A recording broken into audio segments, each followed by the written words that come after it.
చాలా మంది కాల్ చేసి అడుగుతున్నారు, ప్రిఫర్డ్ కస్టమర్ ఐడి లేకుండా డైరెక్ట్ కోచ్ ఐడి వేస్తారా, వేసే అవకాశం ఉందా అంటే 100% లేదండి. అలా ఎవరు చెప్పినా కూడా దయచేసి మాటలు నమ్మకండి. ప్రిఫర్డ్ కస్టమర్ ఐడి వేసిన తరువాత మీకు ఒక ఐడి నెంబర్ జనరేట్ అవుతుంది. After that food license apply చేసి ఫుడ్ లైసెన్స్ ఒక 1 వీక్ టు 10 డేస్ తర్వాత వస్తుంది.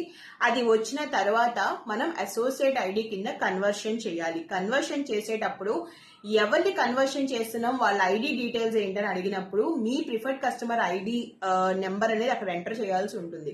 అలా చేసిన తర్వాత 24 to 48 అవర్స్ లో అసోసియేట్ ఐడి కింద కన్వర్ట్ అవుతుంది. ఓకే, అంతవరకు కూడా ప్రాసెస్ ఎవరు చేసినా ఇదే ఉంటుందండి. ఇందులో ఎలాంటి మార్పు ఉండదు. చాలా మంది తెలియక ఫోన్లు చేసి డైరెక్ట్ అసోసియేట్ ఐడి ఇవ్వండి, ప్రిఫర్డ్ కస్టమర్ వద్దు, అది ఇది అని చెప్పి కొంచెం తెలియక మాట్లాడుతున్నారు. సో సబ్జెక్ట్ తెలిసిన వాళ్ళే కాల్ చేయండి, తెలియని వాళ్ళు దయచేసి కాల్ చేయొద్దు.